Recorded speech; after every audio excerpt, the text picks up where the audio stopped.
नमस्कार। भारतीय संगीत एक ऐसी दुनिया है जहां हर सुर एक कहानी सुनाता है और हर ताल एक पूरी विरासत को जिंदा रखती है। तो चलिए आज हम उन महान कलाकारों और उनके जादुई साजों के सफर पर निकलते हैं जिन्होंने भारत की आवाज को पूरी दुनिया में पहचान दिलाई। कभी सोचा है कि किसी देश की असली आवाज क्या होती है? क्या वो उसकी जुबान है, उसके लोग या फिर उसकी कला?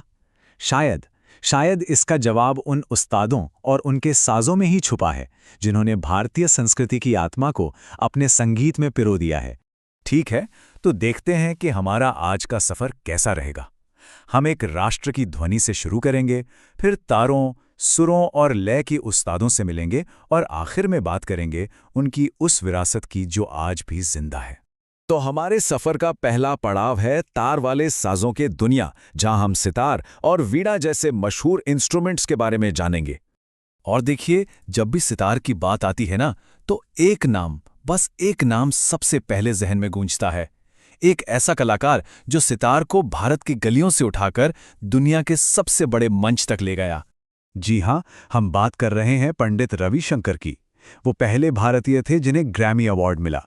उनकी आत्मकथा माई लाइफ माई म्यूजिक उनके उस कमाल के सफ़र की कहानी है। और इतना ही नहीं, 1999 में उन्हें भारत के सबसे बड़े नागरिक सम्मान भारत रत्न से भी नवाजा गया। लेकिन पंडित जी अकेले नहीं थे। विलायत खान साहब से लेकर उन्हीं की बेटी अनुष्का शंकर और बुधादित्य मुखर्जी तक और भी कई बड़े कलाकारों ने सितार की इस विरासत को आगे बढ़ाया है। अच्छा, अब सितार से थोड़ा और पीछे चलते हैं, उस साज की तरफ जिसे सितार का पूर्वज माना जाता है, वीणा। ये सिर्फ एक इंस्ट्रूमेंट नहीं है, बल्कि इसे ज्ञान और कला की देवी सरस्वती का प्रतीक भी मानते हैं। और वीणा की पहुंच कितनी गहरी है, इसका अंदाजा इस बात से लगाइए कि गुप्त सम्राट समुद्रगुप्त से लेकर मुगल बादशाह औरंगजेब और यहाँ तक के भारत के पूर्व राष्ट्रपति डॉक्टर APJ अब्दुल कलाम भी बहुत अच्छे वीणा वादक थे। ये दिखाता है कि संगीत की कोई सीमा नहीं होती। सच में। तो ये तो हुई तारों की बात। अब हवा की ओर चलते हैं, उन साजों की तरफ जिनमें भारतीय संगीत की आत्मा बसती है। बांसुरी। इसकी धुन सुनते ही मन में भगवान कृष्ण की छवि उभर आती है ना? ये सिर्फ एक म्यूजिकल इंस्ट्रूमेंट नहीं, बल्कि भक्ति और दिव्यता का प्रतीक है।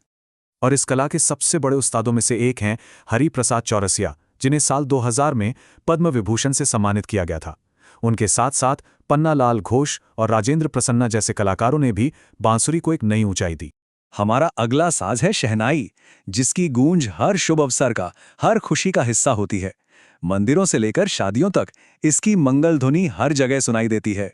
उस्ताद बिस्मिल्लाह खां का नाम तो शहनाई का ही दूसरा नाम बन गया है।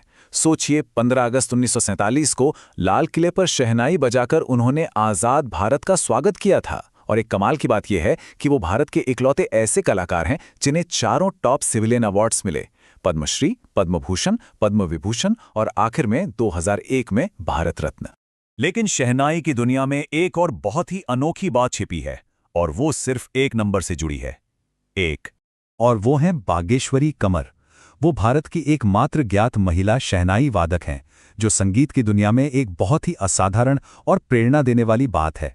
जरा सोचिए, दो बिल्कुल अलग अलग साजों के दो महान उस्ताद, एक तरफ पंडित रविशंकर और दूसरी तरफ उस्ताद बिस्मिल्लाह खां, और दोनों को मिला भारत का सर्वोच्च सम्मान भारत रत्न। ये उनके योगदान का सबसे बड़ा सबूत है।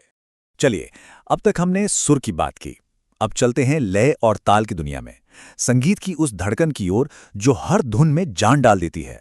तबला सिर्फ ताल देने वाला इंस्ट्रूमेंट नहीं है, ये तो संगीतकार के साथ बातें करता है, एक ऐसी डायनामिक एनर्जी बनाता है जो इंडियन म्यूजिक की पहचान है। और इस परंपरा के आज के ध्वजवाहक हैं उस्ताद जाकिर हुसैन। 1988 में वो सिर्फ 37 साल की उम्र में पद्मश्री पाने वाले सबसे युवा संगीतकार बने और 2023 में उन्हें पद्म विभूषण से सम्मानित किया गया। उनकी यात्रा इस कला के जिंदा रहने का सबूत है।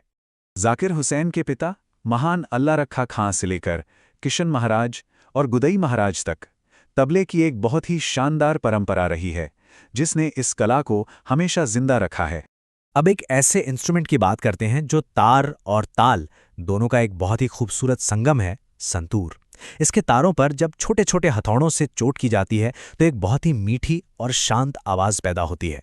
संतूर को लोक संगीत से निकालकर शास्त्रीय संगीत के बड़े मंच तक लाने का श्रेय पंडित शिव कुमार शर्मा और भजन सोपोरी जैसे महान उस्तादों को जाता है। उन्होंने इस साज को एक नई और गहरी पहचान दी।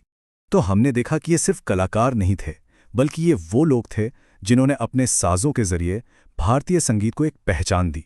उनकी कला सिर्फ मनोरंजन नहीं, बल्कि एक जीती जागती सांस्कृतिक विरासत है जो पीढ़ी दर पीढ़ी आगे बढ़ रही है। और जैसे जैसे ये दिग्गज अपनी मशाल अगली पीढ़ी को सौंप रहे हैं, एक सवाल मन में आता है, भविष्य में भारतीय संगीत की आवाज कैसी होगी? कल के उस्ताद कौन होंगे जो इस महान विरासत को एक नई दिशा देंगे?